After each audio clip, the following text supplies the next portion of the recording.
Shall we move on to a record that we actually do like?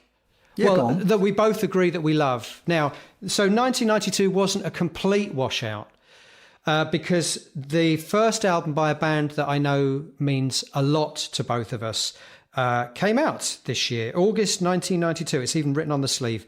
First edition, August 1992. And we're talking about Red House Painters' first album, Down Colourful Hill, which to me is still one of the most incredible discoveries of my entire music-loving life, was hearing this band for the first time. And I think I was probably in 1992, I was probably a bit bored with, music coming from America, the kind of grunge bands. I wasn't really into it. It all seemed very meat and potatoes. To me, it all seemed like just going back to sort of heavy rock cliches. Okay, so they didn't play guitar solos, but it was still quite boring, 3-chord riff-based guitar music.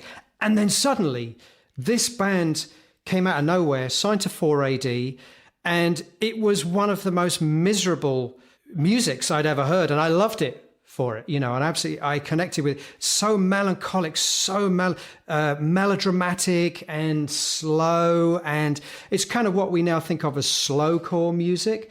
It's like, how slow can the tempos get?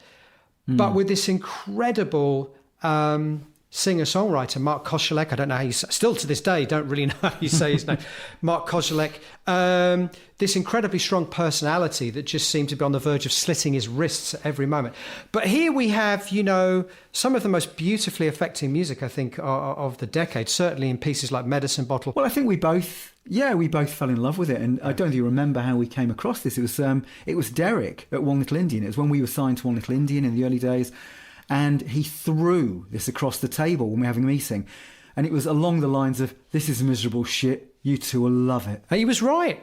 And I adored it. And this was before the album came out. So we heard this before the album came out and immediately fell in love with it. And it's interesting over the years because you learn more about the story. But this seemed to come out of nowhere. I remember my initial feeling was that this had almost come out of Morrissey and the Smiths. It was a kind of epic, slightly classic rock influenced American version of the Smiths to an extent. My first ever impressions, but with the tempos about a quarter of what they would be on a Smiths record. I mean, that's indeed, yeah. That because that's the thing about Red House Painters, isn't it? They'll take 10 minutes to play a song that most other bands would play in 2, because the tempo and the pace of it is like snail pace, isn't it? Yeah. I mean, it was a Smiths 45 on 33. It was a Smiths 78 on 16. Conceivably. And yeah, I think it was something that immediately had a big impact. And partly it's because it was such an emotional piece of work and an honest piece of work. And I think that we'd come out of the 80s where affectation was far more prevalent. And this seemed searingly honest in a way that, if, again, we take the Smiths as being a reference point here, the Smiths always had an archness. This didn't. This was defences down. And musically, it just allowed the songs to go wherever they wanted. So quite often you would have 12-minute pieces that went from whisper to a scream, but in a non-cliched way. As you've said, the grunge movement, whenever they did the whisper to scream Nirvana, you'd heard it before in You'd heard it in the Pixies, yeah. I was about to say you'd heard it before in the Pixies and Tin Machine. No. Arguably there, David Bowie's Tin Machine, the most influential album of the 1990s. 1989, Tin Machine comes out. 92, Nirvana take the Tin Machine blueprint, dominate the world. Poor old David Bowie.